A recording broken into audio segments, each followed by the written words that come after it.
દહેગામના દેવકરણ મુવાડામાં બંધ મકાનમાં મોટી ચોરી. દહેગામ તાલુકાના દેવકરણના મુવાડા ગામના રણછોડ રાય મંદિરની બાજુમાં આવેલા ચિંતનભાઈ શાહના બંધ મકાનને નિશાનો બનાવી તસ્કરોએ ચોરો આશરે 10 લાખ રૂપિયાના સોના ચાંદીના દાગીના અને 1.5 લાખની રોકડ રકમની ચોરી કરી ફરાર થઈ ગયા હતા.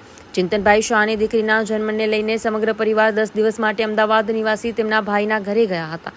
આ સમય દરમિયાન મકાન બંધ હતું. સવારે ચિંતનભાઈને ટેલિફોનિક દ્વારા ચોરીની માહિતી મળતા તેઓ તરત જ પરિવાર સાથે દેવકરણના મુવાડા પરત આવ્યા હતા. તપાસ દરમિયાન જાણવા મળ્યું કે તસ્કરો ઘરના મુખ્ય દરવાજાનું નકુચું તોડીને અંદર પ્રવેશ્યા હતા અને તિજોરી તથા ઘરના મંદિરમાંથી 9 થી 10 તોલા સોનાના દાગીના, 1.5 કિલો ચાંદી અને 1.5 લાખ રૂપિયા રોકડની ચોરી કરી ગયા હતા. ઘટનાની જાણ થતાં દહેગામના પીઆઈ તરત જ તેમની ટીમ સાથે ઘટના સ્થળે પહોંચ્યા હતા. પોલીસ દ્વારા મકાનની તપાસ લેવામાં આવી છે અને સમગ્ર ઘટના અંગે આગળની કાર્યવાહી શરૂ કરવામાં આવી છે. ચોરીના ભેદ ઉકેલવા માટે પોલીસ દ્વારા સીસીટીવી ફૂટેજ સહિત તમામ દિશાઓમાં તપાસ હાથ ધરવામાં આવી છે. Story by Agarsingh Chauhan, Harsoli, Dehgam.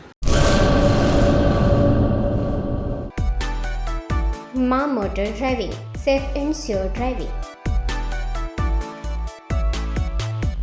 Driving એ શોખ સાથે આપની મોટી જવાબદારી પણ છે.